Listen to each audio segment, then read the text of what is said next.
आज का प्रेरणादायक प्रसंग है मोह। पिता पहले बहुत परेशान रहते थे। उन्हें ठीक से नींद नहीं आती थी। उनका शरीर थका रहता था। वह चिड़चिड़े हो गए थे। बात बात पर नाराज हो जाते थे। हर समय कोई ना कोई बीमारी घेरे रहती थी। पर फिर एक दिन कुछ बदल गया। एक दिन माताजी बोली, मैं 1 महीने के लिए मायके जाऊंगी। परिवार के साथ बैठकर थोड़ा समय बिताऊंगी। पिता ने बस इतना ही कहा।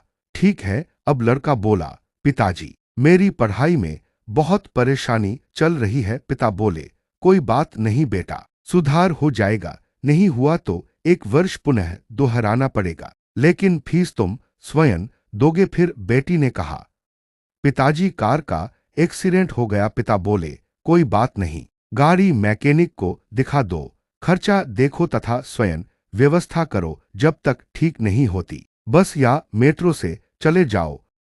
कुछ देर के पश्चात पिताजी की बहन आई तथा बोली, भैया, मैं कुछ महीने आपके घर रहना चाहती हूं। पिता ने सहजता से कहा, ठीक है, बैठक में रह लो। अलमारी में रजाई कंबल है, निकाल लो। हम सब अचंभित थे। क्या ये वही पिता है? हमें लगा पिताजी किसी डॉक्टर से मिलकर आए हैं और शायद कोई दवा ले रहे हैं। जैसे अब मुझे फर्क नहीं पड़ता नाम की कोई चमत्कारी गोली। हमने एक पारिवारिक सभा बुलाई ताकि पिताजी को बचाया जा सके। लेकिन पिताजी ने बहुत शांति से सबको एकत्र किया और कहा, बहुत वर्षों तक मैं यही सोचता रहा कि मेरे दुख, मेरी चिंता, मेरी रातों की नींद एवं मेरे अशांत मन से शायद तुम लोगों की समस्याएं हल हो जाएंगी। लेकिन धीरे धीरे समझ आया, यह मेरा मोह था। हर आत्मा अपने कर्मों की स्वामिनी है। किसी का सुख दुख, उसका कर्तव्य, उसका निर्णय, सब उसका अपना है। मैं पिता हूं, मशीन नहीं, और मैं ईश्वर भी नहीं हूं। अब मैंने यह स्वीकार किया है, मेरा धर्म है अपना मन शांत रखना तथा हर किसी को उनके कर्मों के अनुसार जीने देना। मैंने समय समय पर ध्यान, सत्संग, उपनिषद, भगवद गीता एवं आत्मचिंतन के माध्यम से जाना है कि जीवन में आत्म नियंत्रण सबसे बड़ा तप है।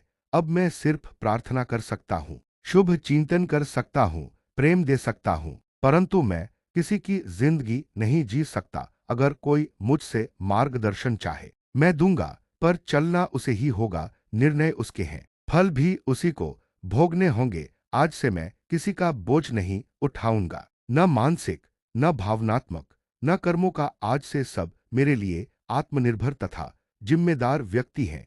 यह सुनकर सब शांत हो गए। उसी दिन से घर में परिवर्तन आया। सबने अपने कर्म का दायित्व अपने ऊपर लिया तथा अपने अपने कर्म करने लगे। आज के प्रेरणादायक प्रसंग से शिक्षा तारांकन, हम में से कई, विशेषकर माता पिता, यह सोचते हैं कि हमारा कर्तव्य है सबकी चिंता करना, सबका भार उठाना। लेकिन यही मोह हमें थका देता है तथा दूसरों को निर्भर बना देता है।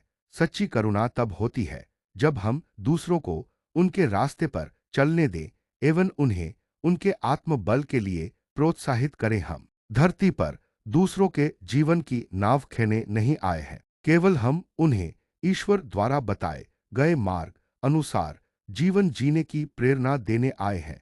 सदैव प्रसन्न रहिए, जो प्राप्त है पर्याप्त है। जिसका मन मस्त है उसके पास समस्त है। बोलो हरि बोल। आपका धन्यवाद। हरे कृष्ण।